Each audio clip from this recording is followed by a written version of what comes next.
ಬನ್ನಿ ಈಗ foetal Doppler ಅಂದ್ರೆ ಏನು ಅಂತ ತಿಳ್ಕೊಳ್ಳೋಣ. ಸ್ಕ್ಯಾನ್ ಅಲ್ಲಿ ನಾವು ಏನೇನು ನೋಡ್ತೀವಿ? ಫೀಟಲ್ ಡಾಪ್ಲರ್ ಅಲ್ಲಿ ನಾವು 2 ಕಾಂಪೊನೆಂಟ್ ಇದರಲ್ಲಿ. ತಾಯಿಯಿಂದ ಪ್ಲಾಸೆಂಟಾಗೆ ಬ್ಲಡ್ ಸಪ್ಲೈ ಹೇಗಿದೆ, ಸೊ ಪ್ಲಾಸೆಂಟಾ ಇಂದ ಮಗುಗೆ ಬ್ಲಡ್ ಸಪ್ಲೈ ಹೇಗಿದೆ. ಸೊ ಈ 2 ಕಾಂಪೊನೆಂಟ್ ನಾವು ಚೆಕ್ ಮಾಡ್ತೀವಿ.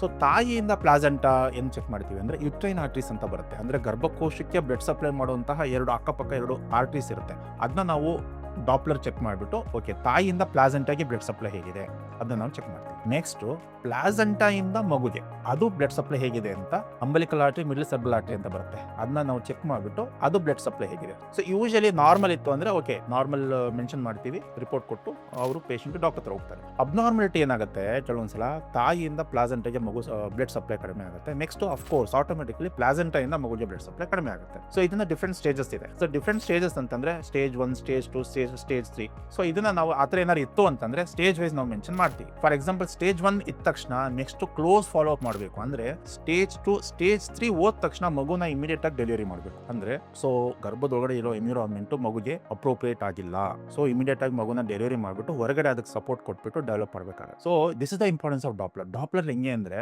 ಇಂಟರ್ನಲ್ ಎನ್ವಿರಾನ್ಮೆಂಟ್ ಮಗುಗೆ ಹೇಗಿದೆ ಅನ್ನೋದು ನಾವು ಅಕ್ಯುರೇಟ್ ಆಗಿ ಅಸೆಸ್ ಮಾಡಬಹುದು.